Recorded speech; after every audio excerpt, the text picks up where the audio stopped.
പദ്ധതി ആയതുകൊണ്ട് സംസ്ഥാന സർക്കാരിന് കേന്ദ്രം ഇടപെടട്ടെ എന്ന് മാത്രമാണ് ഈ സംസ്ഥാന സർക്കാർ പറഞ്ഞുകൊണ്ടിരിക്കുന്നത്. സംസ്ഥാന സർക്കാരിന്റെ ഈ പറയുന്നത് കേൾക്കുമ്പോൾ എല്ലാം സ്റ്റേറ്റ് ഗവൺമെന്റ് സെൻട്രൽ ഗവൺമെന്റ് ആണ് ചെയ്യേണ്ടത്. അപ്പൊ പിന്നെ എന്തിനാ സ്റ്റേറ്റ് ഗവൺമെന്റിന് ഒരു ജോബ് ഒരു തൊഴിലൊന്നുമില്ലേ, ഒരു റെസ്പോൺസിബിലിറ്റി ഒന്നുമില്ലേ? അവർക്കുണ്ടല്ലോ ഒരു റെസ്പോൺസിബിലിറ്റി. ആ റെസ്പോൺസിബിലിറ്റി അവർ ഡിസ്ചാർജ് ചെയ്യണം.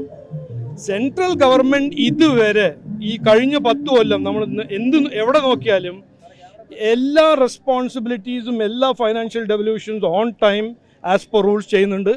ഇതിൽ ഒരു തർക്കമില്ല, ഇതൊരു ഡിസ്പ്യൂട്ടില്ല. ഇവിടെ ഇഷ്യൂ ഫൈനാൻഷ്യൽ മിസ്മാനേജ്മെന്റ്, ഇക്കണോമിക് ക്രൈസിസിന്റെ ഏറ്റവും വലിയ കോസ്റ്റ് ഫേസ് ചെയ്യുന്നത് അതിന്റെ ബേർഡൻ ഈ ആശാ വർക്കേഴ്സ് ആണോ, KSRTC എംപ്ലോയീസ് ആണോ, പെൻഷനേഴ്സ് ആണോ, അവർക്ക് എല്ലാവർക്കും എന്താ ഇങ്ങനെ പ്രോബ്ലം? അതുകൊണ്ട് ഇത് സംസ്ഥാന സർക്കാരിൻ്റെ ഒരു മോറൽ ഡ്യൂട്ടിയാണ്.